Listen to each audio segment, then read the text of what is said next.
Hello guys. Aikoina jing matamda thariba leiba exam ma'am job government job exam hai tare ko kai ga government job exam makal lei gre government job exam maro na ma'am na kamun thane si government job exam si ma'am na kamun thane si kai no hai tare hoi gi SSC banking UPSC na muk like yamna pab kangu na muk thana re ko modung like se pa na focus book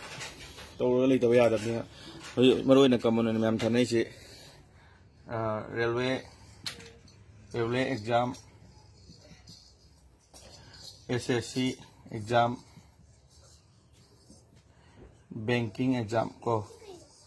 exam sina maroi na common na ona thanai ji ko na ko mana eno khanja ba sida hariba subject sida ne ख्वाइदगी मरु ओइबा याम चंगदबा यादबा पादबा यादबा main topics खरा main syllabus खरा हाइजरकेबको कई ना तादी number 1 दा ख्वाइ मरु ओइबा दा most of the most important ओइबा से मैथमेटिक्स सिदा मोइ हाब सब्जेक्ट याव से मैथमेटिक्स लेरे रेलवे की इंग्लिश यावदे